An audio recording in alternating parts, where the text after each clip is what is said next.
नमस्कार, आप देख रहे हैं वीके न्यूज। मैं हूं सुनील राउत। जम्मू कश्मीर से 370 हटाने और उसके दो टुकड़े करने का दर्द अगर सबसे ज्यादा किसी को हुआ है तो वो है कश्मीर के वो दो परिवार और वहां के वे नेता जो 370 की आड़ लेकर देश के सरकारी धन पर मौज मार रहे थे। चाहे वो अब्दुल्ला परिवार हो, मुफ्ती मोहम्मद का परिवार हो या फिर गुलाम नबी आजाद जैसे नेता। आजादी के बाद से ही इन लोगों ने भारत से मिलने वाली विशेष सुविधाओं का लाभ विशेष बनकर कैसे लिया, ये किसी से छिपा नहीं है। करोड़ों अरबों रुपए की जायदाद और कश्मीर में सरकारी बंगलों पर जमाए इनके कब्जे 370 की आड़ में सब कुछ जायज था।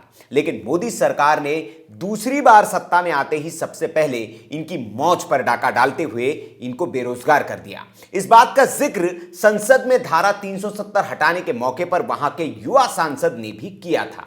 मेरे साथी कश्मीर के ऑनरेबल मेंबर पूछ रहे थे, धारा 370 हटने से क्या खोएंगे। मैं एक चीज जरूर कहना चाहूंगा, एक चीज जरूर खोएंगे, वहां दो परिवार का रोजी रोटी खोएंगे और कुछ नहीं खोएंगे। सिर्फ दो परिवार का रोजी रोटी खोएंगे और कश्मीर के भविष्य उज्जवल होने वाला है।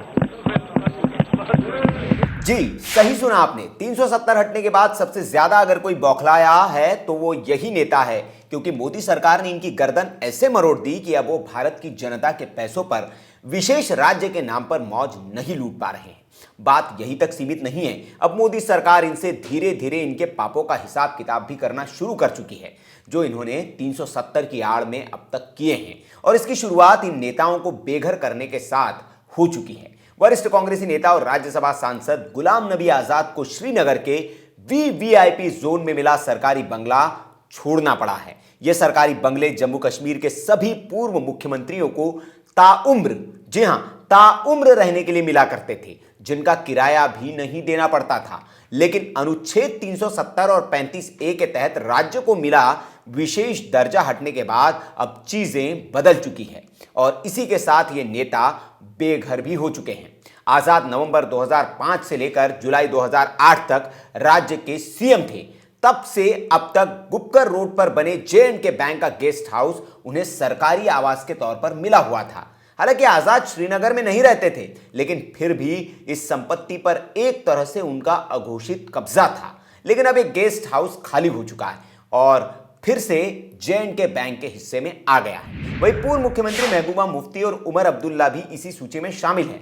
5 अगस्त से ये दोनों पूर्व सीएम नजरबंद है। गुपकर रोड पर इन दोनों के पास भी बड़े बड़े सरकारी बंगले हैं। इन दोनों को ये बंगले 1 नवंबर तक खाली करने के आदेश जारी हो चुके हैं। राज्य संपत्ति विभाग ने इन मकानों में मौजूद सरकारी चीजों मसलन फर्नीचर वगैरह की लिस्ट भी तैयार कर ली है, ताकि ये कोई हेरफेर ना कर पाए।